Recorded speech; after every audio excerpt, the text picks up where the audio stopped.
ілбіп әлі жүріп келем, жол таусылар емес.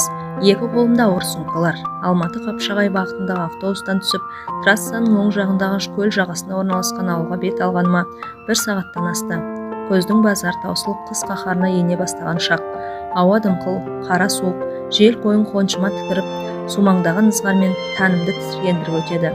Аяғымдағы жұқа күзді етіктен өткен ызғар төбемнен бірақ шыққалы қашан. Жел өңменнен итеріп, әрбір қадамымды қиындатқанмен тұрмай, қатты өріп түйіп тастаған шашымды тарқатуға әлі жетпегеніме ызаланғандай, бұйралаған кекілімді жыла тартып, ызғар маңдайымды жарып барады. Ара тұра тісіме тимей сақ-сақ етем, бірақ суықты онша сезбеймін. Сыпайы тоңбайды, қалтырайдының кебін кигеніме күйіп кетем. Жұқа болса да бар әндемімді киімдерімді киіп шыққанмен свиданияға бара жатыр емеспін бе? Тәнімді жаным жылтып келеді, ал менің жанымда, жүрегімде, қанымда әйтеуір шашымнан башпайларыма дейін тараған мөп-мөлдір сезім бар. Бұрқырап ақ көбігін шашып, үлкенді-кішілі қойтастарды таранып көбіт шашырап, толқын аққан тау бұлағындай сағыныш бар. Себебі мен бүгін түрмедегі досыммен кездесуге келемін. Ол менің жаңадан қосылған күйеуім ғана емес, мен үшін дүниеде бар жалғыз еркек. Мен сүйген, мен пір тұтып өтетін жалғыз адам. Менің тек жүрегім ғана емес, бойымдағы бар клеткам досым деп соғатындай. Оны 3 жылға соттады, бұзақылық бабы бойынша дейді. Ал қылмыстық істе бар дерегі милицияны итеріп жіберген үшін. Досымға трамвайда кездескен милицияның үстінде арнаулы киімі де болмаған, куәлігінде көрсетпеген. Аялдамасына келіп түспекші болған досымның алдын кес-кестегенде оны итеріп жіберген шын. Бірақ қарға қарғаның көзін шығушы еді. Сот милицияның мен милиция қызметкерімін деп ескерткенін, сонда да ол маған қол көтерді дегеніне сеніпті. 3 жыл түрмеге кететінді білгенде ұру деген былай болады деп мұрынның быт-шытын шығарар ем дейді. Заңнан алыс 23-ке жаңа толған мен үшін досымның не үшін аяқ астынан 3 жылға сотталып кете барғаны түсініксіз күйінде қалды.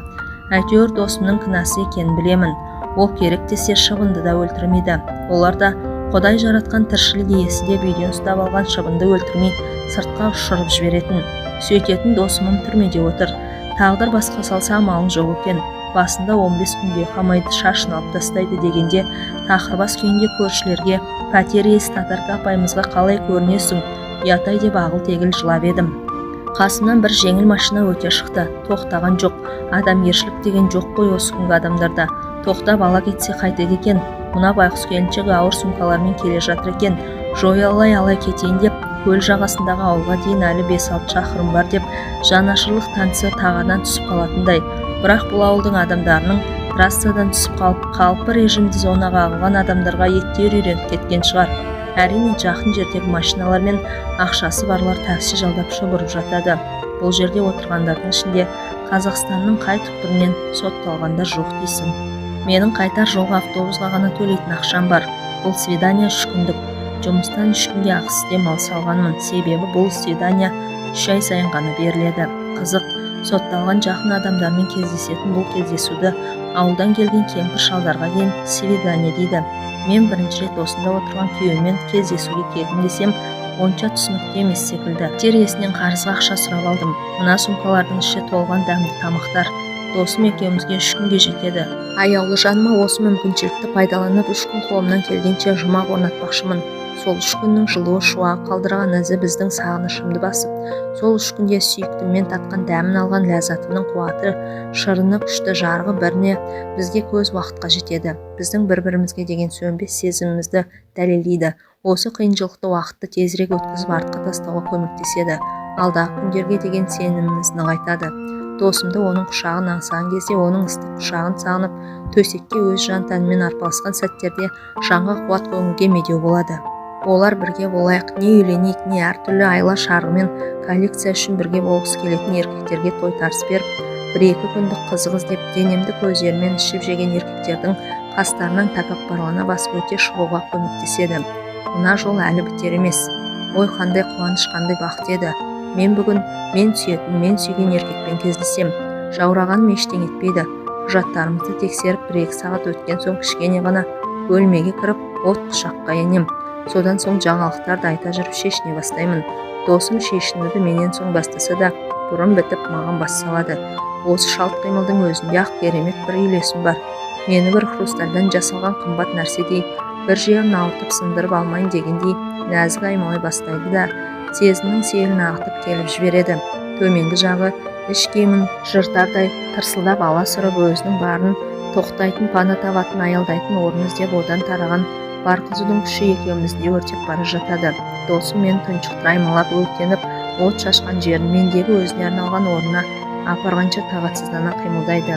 25 пен 20-ның қызығы да ол шығар. Жаңалықтарды ұмытып қалмасам сосын айтам ғой. Оның қимылына ыңғайлана бере сүйте тұра менің де алатын үйлесім бар дегендей керегімді қимылмен білдіремін. Тек бір-бірімізді сөздерсіз-ақ, көз қарасыз-ақ ұқсатын әрекеттерге кірісеміз. Бір көзімді ашқанда ол үстімде жатады, бірде мен оның үстінде, бірде аяқтарымыз айқасып аймаласып отырамыз. Жанымыз да тәніміз де қимылсыз, тек екеумізге ортақ, тек екеуміз ғана білетін, екеуміз ғана түсінетін, екеуміз ғана сезіне білетін ерекше бір күйге енеміз. Біз секілді бақытты ерлі-зайыптылардың барлығы осындай тәтті, ләззатты сәттерді басынан кешіретін шығар. Мен тезірек екі қабат болғым келеді деймін. Досым екеуміз үйленгеннен кейін 4 айдан соң оны институттан кейін 2 айға әскери жаттығуға алып кеткен. Оның алдында досымның оқуы бітіруі, той деп жүрдік. Былайша айтқанда ыстық соғымыз басылмақ түгел бал айымызда дұрыс өткен жоқ.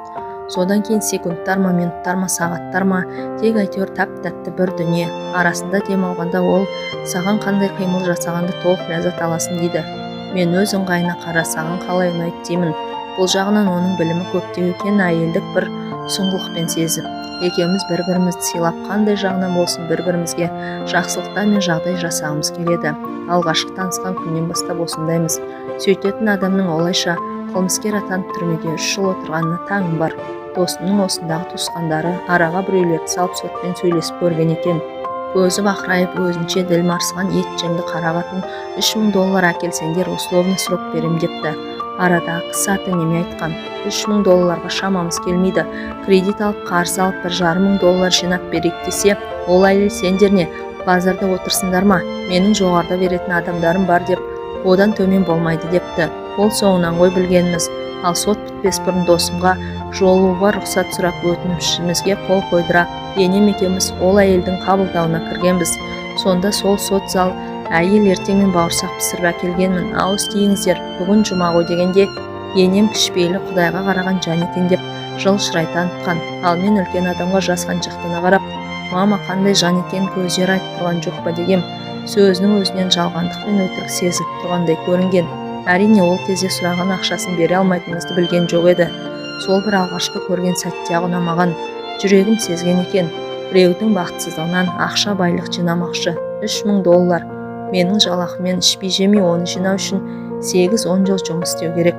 Ал ол болса бір істі қарағанда алмақшы. Істі 2 жұмада 2 рет тағайындап қарап бітірді. Досымды 3 жылға бас бостандығынан айырды. Досымның отырғанына 1 жыл болды. Оның 6 ай Алматыдағы Сейфуллин даңғылындағы түрмеде өтті. Мен досым сотталғалы осымен 2-ші рет 3 күндік свиданияға келе жатырмын. Қанша тыпырлағанмен тағдыр басқа салса көнбейтін шараң жоқ екен. Досымның қылмыскер емес екенін мен білемін ғой. 90 қызға бағалаған қамажайдай 90 еркек жиылып тырнағына татымайтын досым мен үшін 90 еркек жиналса да оның баса алмайтын досым. 2 көздер жаудыреп түрмеде отыр. Осы 1 жылдың ішінде мен не көрмедім. Жердің үстінде дем алып жүріп, жердің астында өмір сүрдім ғой. Не ойлап кеттім. Мынау ауылға жақындаған сайын шаршағаным сезіліп, жүрісім өнер емес. Енді өте ауыр сумкамды құмырамен су тасыған үнді қыздарындай иығыма салмақшы болдым. Бірақ одан ештеңе шықпады. Әрі көлемді, әрі ауыр сумка. Іші әртүрлі тамақтарға толы. Банкілер мен қалбырлар ыңғайсыздық жасады. Сағат түскі 12-ге дейін жетуім керек. Сол кезде бір прапорщик шығып свиданияға кімдерге берілетінін, оларға кімдер келгенін түгендеп келгендердің өтініштері мен құжаттарын алып кетеді. 12-ге дейін жетуім керек. Асығып жүріп сағатымды да ұмытып кетіппін. Көз ұшында айқындалып анық көрініп келе жатқан ауылдан басқа маңайда ешкім жоқ. Мен сүйретіліп жеткен кезде прапорщик деп атайтын кіші бастық 2 сағаттық свиданияға келгендердің құжаттарын алып кетті. Оларды құжаттар бойынша сотталғандарға жақындығын тексереді. Айтуларынша өтініштеріне дәу бастыққа қол қойдырады. Содан кейін кездесуге келгендерді жинап әкетеді.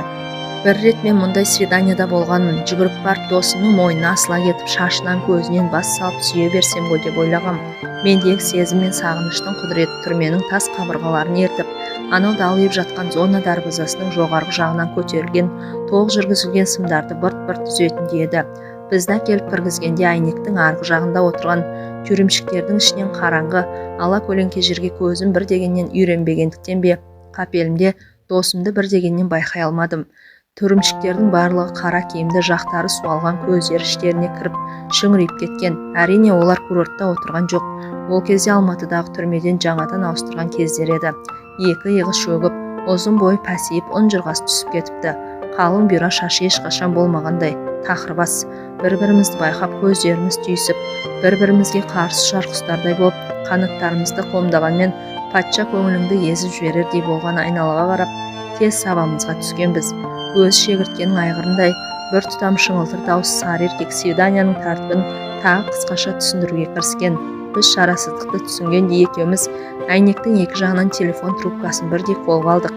Оның мұндай аянышты түрін көргенімде көзім жасқа толды. Ол шарасынан төгілгелі тұрғандай болған соң, жоқ, босамауым керек, мықты болуым керек деп ішімнен өзімді өзім қайрап тұрғам. Бостандықта денім саумен жыласам, адамның қоры болып түрмеде отырған ол не істейді деп, телефон трубкасын қолына алғанмен тамағына бір нәрсе тұрып қалғандай бір дегеннен сөйлеп кете алмады. Мен неден бастарымды білмегем, бар ойым көз жасымды төкпеу. Ұзақ үнсіз тұрған ол тамағына келген бір нәрсені ұзақ жұтынып, жаным деді. Осақ екен, менің жанарымда тұрып қалған моншақтар қантан чатқылап кете барды. Бода шығып жылап, өзімді тоқтата алар емеспін. Оның осы бір ауыз сөзінде мен тілмен жеткізіп бере алмас, тек екі адамға ғана түсінікті, бірін-бірі көзбен ұғар сезімдер тасқынында сарғайып, аңсатқан сағыныштар күзгі жапырақтай қалтыраған, ертеңгі күн үмітке қор болып темір тор ішінде өтіп жатқан қайран 25-тің күндеріне нала да қолынан ештеңе келмес, шарасыз адамның өкініші де бәрі сыйып кеткендей еді. Оның көздерінен жаным көкем шыда, мықты едің ғой, бұл кез әлі өте шығады, күт мен, сен әлі бақытты етем деп айтып тұрғандай. Мен бе мықтысы айтады-ау, 3 жыл ауызбен айтуға ғана оңай. 1 жылдың 365 күні мен түні бар. Менің аяулы адамсыз өтіп жатқан жағымсыз күндер мен қызықсыз түндер ғой ол. Өшімді көз жасымнан алғандай біраз жылап алып, солқылдап барып әрең басылдым. Ішімнен бір құшақтап мауқымды басып сүйе алмаған бұндай свиданиясы құрсын дедім. Ойым бөлініп кетті. Қасыма келген ақ жаулықты әйел сағат сұрады. Жоқ екенін айттым. Қызық, өз жап-жас, әлі ақ жаулықты тартып алған. Свиданияға келгендердің жиналып отыратын жеріміз осы бір бөлмелі үйшік. Онша үлкен емес. Осы жерде әркім өз шаруаларын бітіріп кеткенше бір шығып жүріп алады. Жағалай ағаштан жасалған үлкен сәкілер қойылған. Әлгі әйел қасынан кете қоймады. Сіңілім, сен бұрын свиданияда болып едің? Иә, айтып берші деп қасыма отыра қалды. Не айтам? Бірнеше бөлме, біреулерге ата-аналары, біреулерге әйелдері, тіпті балалармен келеді. Бөлек тамақ істейтін ас үйі бар. Онда неше түрлі ыдыс-аяқ, жазатын оқтаумен тақтайына дейін бар дедім. Бұрын кездесуге келмеген, оған қарағанда мен бір рет болса да болғанмен тәжірибелі екенмін. Өткен жолы ыдыстардан да не алу не алмау керек екенін шамалағам. Менің әңгімеме жоқ екенін байқады ма? Әлгі әйел сыртқа шығып кетті. Иә, ол жол свиданияға келгенімде 7-8 бөлменің біреуі бізге бұйырған. Ішке кіре сала қауышқан құшақтарымыз 2 сағаттан кейін әрең жазылды. Досымға келген тамақтар мен киімдер бір жақта қалды. Мен досымға, сен жақсы көретін тұшпара жасап әкелдім. Мен тамақ пісірейін деймін. Ол сенен басқа ештеңе керек емес, ешқайда жібермеймін дейді. Солай құшақтасып аймаласқан күйі отыра берер едік. Біреу есік түртті. Естияр кілттенбейді. Тұруға тура келді. Қазақ кемпір екен. Қызым, аздап жесінің ащы қиярың бар ма? Балалар сондайлар жегісі келеді екен. Ал біздің ауылда ет пен майдан басқа не болушы еді деді. Қапаланған түрмен ақталғандай болып. Алыңыз апа, алыңыз деп сумканың ішін ақтарып тастадым. Риза болған кемпірін айналсоқтап, үйленгенсіңдер ме? Ту, жап-жассыңдар ғой. Балам маңдайының бағы бар екен. Мынандай періште түрмеге артынан іздеп келіп жүрген. Менің келінім түрме адамды бұзбаса түземейді деп, баламның келісімсіз ажырасып 2 немеремді алып кетіп қалған деп рахметін жаудырған кемпір кемсеңдеген күй шығып кетті. Қайран ана, ол кеткен соң ол ананың мұңы да бізге ауысқандай бір түрлі күйде отырып қалдық. Досымды құшақтап, жаным, мен сенен ешқашан ажыраспаймын, 3 жыл емес 30 жыл болса да күтем. Сезімімізге селкеу түсірмей күтемін көкем дедім. Темір торлы терезе әйнегінің бір шеті сынған екен. Досым оны бітеп одеяламен жауып келді. Бөлме іші суық екен, азынап тұр. жаңа байқадым. Мен ыстық тамақ дайындамақ болып едім, ол кейін деп бас шайқады. Өзі дәретханаға кетті. Мен қызарып бетімнің ыси бастағанын сездім. Неге ол мені құшағына алып аялап сонша ұзақ отырды деп ойладым. Мен тіпті маужырап ұйықтап кете жаздадым ғой. Жаңа кемпір келмегенде әлде түнімен тамақтар әзірлеп ұйықтамаған кім екен? Досым келісімен кроваттағы төсекті жерге салды. Николай патша заманынан қалған ба? Темір кроваттың сеткасы ішіне түсіп кеткенін, қозғалған сайын шиқ-шиқ етіп ойбайлап қоя беретін мен де келісімен байқағам. Қазы сыр басқа тамақтарды тіліп әзірлеп жатқан маған қарап, келші жаным, келші деп төсекке шақырды. Жаңа ғана тай-тай басып жүрген сәбиін шақырғандай қуана қиыла шақырды. Мен қасына келгенде аймалап тұрып шешіндіре бастады. Көңілім ояу болғанмен көздерім жұмылып буындарынан әл кетіп барады. Ол менің шашымның әр талынан бастап асықпай аймалап кеудемді ашты. Өртеніп бара жатсам, маған бойың үйренді ме деді. Менің балқып барып жатқан денем тұмандана бастаған санама жеткені, оның бағанадан бері маған бас салмай күткені бойы үйренсін деген екен ғой. Үйленгеннен кейін оңаша бола қалса, тез шешінші дегеннен не жаңылды десем, мені жатырқап қалды деген екен ғой. Әрине мен күйеуге шыққан досым мен қазір көріп отырған досымым екеу екі түрлі адамдай. Жағы суалып, қара торы жүзі қап-қара болып түтігіп кеткен. Салқында аязда жұмыс істегендіктен шығар. Көздерінің аласы үлкейіп, өткірленіп адамға қатаң қадала қарайтын шығарыпты. Иә, мен осында келгелі мұрным бір жағымсыз күлімсі иіс сезген. Түтінге ұсталған бөлмеден бе, ондағы төсек орнынан ба? Керек десең ол иіс досының киімдерінен де, керек десең оның денесінен де шығатын секілді. Әйтеуір көзге көрінбейтін бір нәрселер адамды тартындырды ма? Мына жерге 100% араласып кете алмай тұрғанымды ол сезген екен. Жаным менің, қырым менің. Жасы менен көп болса да, әйелді еркектің ісі басып тұрғандай қандай жақсы. Тізерлеп алдыма тұрып, кеше баняға түскенбіз деді. Қарулы қолдары төменгі жақтағы киімдерді шеше бастап, мүйізденіп кеткен қолдарымен денемен ұстауға да именгенде сүйіп жатыр. Басында не істесе де өзі білсін деп тұрғам. Мен ұялып әрі қытығым келіп, әрі тезірек оның құшағына ену үшін. Төсімді оның төсіне басуы мұң екен таныс сезім екеумізді үйіріп әкетті. Мынау қолын денемін сонша іңкәрлікпен күткен тойы басталды. Азынаған бөлме, астымызда бұдыр-бұдыр матрас емес, тек қос жастықта жатқандаймын.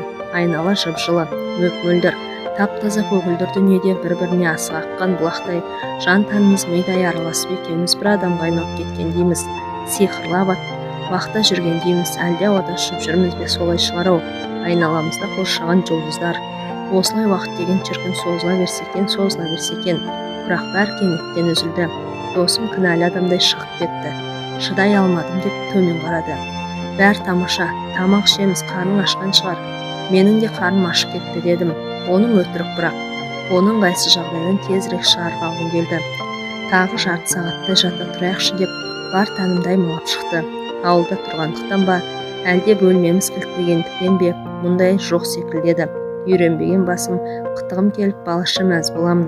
Осы әдемі кезді ол кенеттен бұзып, тамақ ішіп алайық әлденіп деген ұсынысына қуана келіскенмен, оның біздерге укол салады ғой деген сөзін естісем де, түсінген де мән де берген жоқпын. Ақ жаулықты әйел қайта кіріп татты ойымды қайта бұзды.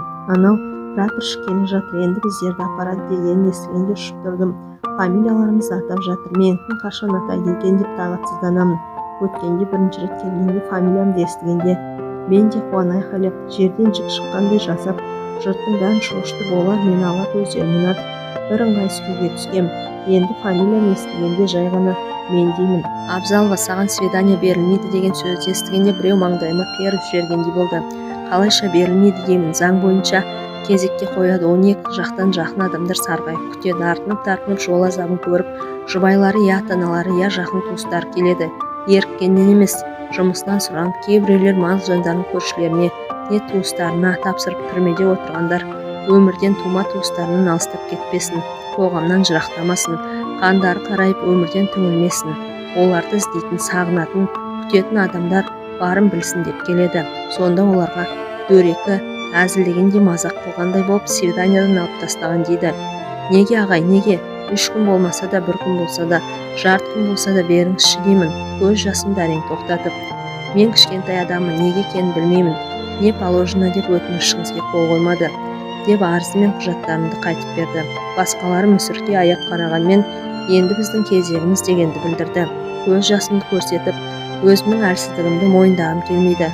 Бірақ көз жасым сатқындық жасап, моншақтап қоя берді. Кіші бастық бір топ адамдар жинап 3 күндік свиданияға алып кетті. Мен де олармен ілесіп зона есігіне келдім. Бұрынғы күзеттегілер жайт солдаттар еді, ал жаңадан ауысқандары өздерінше кісімсіп қалған. 5-6 метр жерден ашық тұрған есіктің екі жағынан анау свиданияға келді ме? Мүмкін кешігіп келген шығар. Осындай адамды шақырып берші дегенде шала бүлініп боқтап ауыздарына ақ ит кіріп қара ит шығады. Ал бір-екі ауыз сөз сөйлесе, кімнің несі кетеді, ол да қылмыс па деймін. Біз бір мемлекеттік құпияларды айтып жатқандай. Бастықта не жұмысың бар деген сықсық көз. Әйел мұқым бір күзетші солдаттың сұрағын жауапсыз қалдырып ем, ақ жаулықты әйел күйеуімен свидания бермеді, соған рұқсат сұрайды деп мен үшін жауап беріп үлгерді. Ертеңіне түске дейін бос сандалыс болды. Түс қайта прапорщик ағай сөзінде тұрып арыз жазғызып түрменің бастығына кіргізді. Бірақ ол кісінің жауабы қысқа болды. Қазаққа ұқсағанмен орысшалап не положено, дисциплина есть дисциплина, закон есть закон деді. Мен меңірейленіп тұра бердім. Сөздерін естіп тұрсам да мағынасы санама жетер емес. Көз жасым кеше таусылып әлі жиналмағанға ұқсайды. Жанымның аппақ гүлдері солып барады. Қан тамырларымда қан жүрмей үйіп қалғандай суық-суықпын. Бастық сенімен ісім бітті дегендей қол астындағы телефон тұтқасына жабысты. Мен көздеріммен бәрін көріп тұрмын, бірақ нені көріп тұрғанымды өзім де білмеймін. Досыммен кездесудің ең болмағанда мына арқалып әкелген тамақтары мен сұратқан киімдерін беріп кетуім керек. Не десем екен, жаңа байқадым, терезе алдында тырбық мұртты бір ұзын сары тұр екен. Сол менің қасыма келіп шынтағымнан ұстап, итергендей сыртқа қарай беттеді. Қазақ екен. Шығыңыз қарындас, шығыңыз. Ол кісі бір айтады болды, жұмысы көп деген сөзді естіп, ең соңғы вагонның артынан жүгірген адамдай, ағатай көмектесіңізші, қолыңыз болайын. Мен күйеуімді көрмегеніме 3 ай болды деп шырылдадым.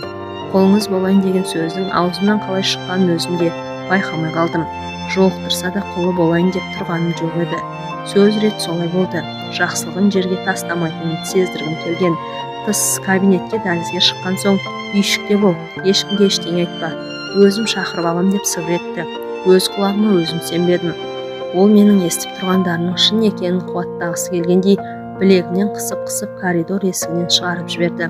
Үйшікке қайта оралғанымен байыз тауып отыра алмадым. Не сенерімді, не сенбесімді білмеймін. Бүгін қайта алмайтын белгілі болды. Бұл жерде қараңғы ерте түседі. Кешке қарай жолға шығу ойымда жоқ. Автобустар қатынайтын трассаға дейін 3 шақырым жер. Жаяу адамға, оның үстіне 2 адамға 3 күндік жетерлік азық-түлік ыдыстар. Досымның жылы киімдері, біршама ауыр жүктерім бар. Мына адам ең болмағанда тамақтар мен киімдерін беруге көмектессе ғой деймін. Жылт еткен үміт отын сөндіріп алғым келмеді. Бір кезде бір адам келіп, мені бастық шақырып жатыр деді. Жүрегім өрекпіп барғым келмейді. Свидания алуға шынымен көмектесе ме? Свиданиялар бүгін де шешілмей ертеңге қалған ақ жаулықты әйелге бірге барайық деп жалындым. Шалы осы ауылдағы дүкенге нан-пан алуға кеткен. Ол сөзге келместе маған ерді. Әлгі адам мен ішке кіргізіп, өзі есік алдында ақ жаулықты әйел екеуі қалды. Ол да менімен бірге кіргізгісі келіп еді, орысша бір түсініксіз сөздерді тез айтып кіргізбеді. Ұзын сарының кабинеті үлкен, бастықтың кабинетінің жартысында екен. Столында электр лампасын жағып қойыпты. Кабинет іші жып-жылы. Ұзын сары мен кіргенде орнынан ұшып тұрып, қасыма келіп базарда мал сатып алайын деп жатқандай мені бір айналып шықты. Содан соң оның ішіп-жеп қарағанынан ыңғайсызданып төмен қараған мені иегімнен ұстап өзіне қаратты. Атың кім? Самал. Иә, Самал. Бір дегеннен іске көшелік. Менің жұмысым көп. Мен сені күйеуіңмен жолықтыра алам. Заңсыз, аз уақытқа ғана. Кездескім келеді ме күйеуіңмен? Әрине ағай. Әрине, өтінем көмектесіңізші. Өте кездескім келеді ме? Иә ағай, өте кездескім келеді. Бағана құлың болып кетейін дедің. Демек күйеуіңмен кездесу үшін бәріне дайынсың ғой. Сол сөзінде тұрасың ба? Маған құл болудың қажеті жоқ. Әрине, мен 3 күн емес, тек бірнеше сағатқа, мысалы жарты тәулікке деймін кездестіре алам. Бұл деген үлкен бақыт қой, мейлі жарты күн болса да. Мен қолымды құлағымдағы сырғама апарып шеше бастадым. Тұрмысқа шығып үйден кетерде анамның берген сыйлығы. Мына кісіге беретін ақшам жоқ. Маған заңды бұзып әншейін жақсылық жасамайды. Досымды бір көруге зар болып тұрғанда аяп нем бар? Ха-ха-ха, сырғаңды бермекшісің бе? Оны қайтем? Менің әйелім түгіл, любовницамда тек қана бриллиант тағады. Жоқ, сен ничегосың, фигураң күшті екен. беретін ақшам жоқ дейді. Ха-ха-ха, өзің тонып тұрған ақша екенін түсінбейсің бе? Сөздің қысқасы былай көжегім. Күйеуіңмен 5-6 сағатқа кездескің келсе алдымен қазірден бастап менімен 2 сағат бірге боласың. Сосын күйеуіңмен кездестірем. Ертеңгі 9-ға дейін бәрін бітіреміз. Осыған келісесің бе? Ол темекі түтінін сасыған демімен шарпып мені көздерінен ішіп жеп тесіле қарап қалған. Үстімнен біреу мұздай су құйып жібергендей болғанмен білдірмеуге тырыстым. Суық су өртке шашқан судай болып жаным мен тәнімді аз уақытқа болса да бөлеген қуаныш пен үмітті өшіріп, ал сумен араласқан шүкір мұздай басым жүрегімді тескілеп жатқандай. Кейде адам бір күйде жеткенде оған бәрібір болады екен. Ештеңеден қорықпайды екенсің, ештеңеден ұялмайды екенсің. Тек сол күй, сол қалыптың құлы болып ойыңа келгенді айтасың, ойыңа келгенді істейсің. Маған да бәрібір еді. Мына адам аты бір мақұлық, мені боқтай ма, ұра ма, өлтіре ме бәрібір. Қасыма келіп, ну аппетит на этой женщина деді. Мен бар күшімді жинап, идиот дедім. Не айтқан сөзімді естімеді ме, не естігеніме сенбеді ме, не сіз идиотсыз. Есіктен атып шығып қасындағы еркекпен сөйлесіп тұрған ақ жаулықты әйелдің қолынан ұстап сыртқа сүйрелей кеттік дедім. Артымнан кейбір адамдар жақсылықты білмейді деген қазақи дауыс естілді. Түнмен үйшікте көз ілмей отырып шықтым. Бұл жолы бір-бірін ұзын столдан неменене алған жоқпыз. Ертеңгі болатын свиданияға алыстан көп адамдар алдын ала келген екен. Ертеңіне сумкаларымды сүйреліп жолға шықтым. Досымға алып келген бар жылы жұмсақ тамақтарды ақ жаулықты әйелге беріп кеттім. Ыңғайсызданып алғысы келмеген үлкен 3 адамсыңдар. Оның үстіне бұндай тамақтар бұл жердің дүкенінде жоқ деп сервалет, колбаса, піскен қазы, иісі аңқыған жас тұздалған қияр тағы басқаларын сумкасына салып бердім. Екеуміз бір-бірімізді бұрыннан білетін жандардай жылы қоштастық.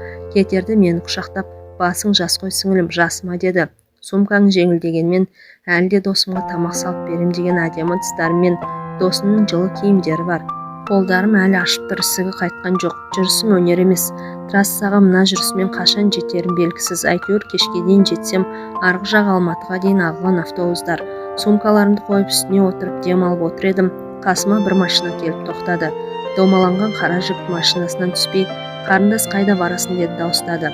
Алматыға дейін ала кетейін, отырыңыз. Рахмет, төлейтін ақшам жоқ, бара беріңіз. Ақшаның қажеті жоқ. Жақсылық істеген адам я Алладан қайтсын, я балаларының алдынан шықсын деп жасайды. Кел отыр. Аллаға одан қалса сізге рахмет. Мен жеңіл машинаның артқы орнына отырып алдым. Іші жып-жылы екен. Свиданияға келіп жолыңыз болмаған-ау, шамасы ашулысыз ғой. Мен үндемедім. Ол әңгімесін әрі жалғастырды. Мен денімді шығарып алуға әрекет жасап жүрмін. Жарты сұрағын отырды. Керемет жігіт, не қыласың, авария жасап алды. Қазір бұлатсыз ештеңе шешілмейтін болды ғой. Соттан бастап түрмеге дейін жолда кездескен қолында белгі барларды жемдеумен келемін. Тіпті ақша мен сыйлықтарға да қарамайды. Әркім отырған орнын пұлдап қалғысы келеді. Ол ағай сөйлеп жатыр. Өзі әңгімешіл екен. Бір әңгімесін естісем, бірін естімеймін. Бойым жылынып, ұйқым келгендей арасында көзім ілініп кетеді. Осы кезде мына кісінің сөзіне күлкім келді. 20 ғасырдың 80 жылдарының басын еліміздегі бұлаттар заманы туындаған кезде ме? Мүмкін ол ерте басталған шығар. Қаншаға созылар екен. Досымның қамын жейтін осындай ағасы болса ғой. Енді свиданияға 3 айдан кейін келем. Үйге келісімен хат жазам. Қарындасым, мен сені қай жерден түсірейін?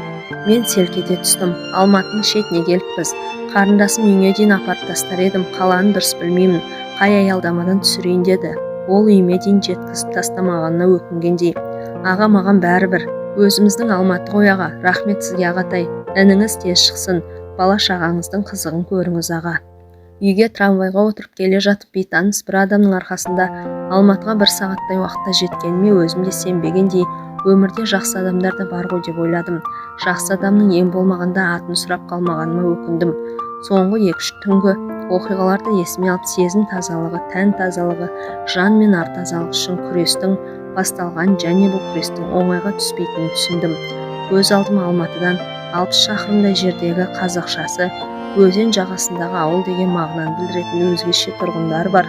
Шағын ауылда ақ жаулықты әйел, мен идиот атаған түрме басшысы орынбасарда, мені Алматыға ала келген белгісіз ағай да, оның бұлаттар заманы деп атаған 20 ғасырдың 80 жылдарда көз алдымнан кинолентадағыдай өтіп жатты. Әңгіменің соңы.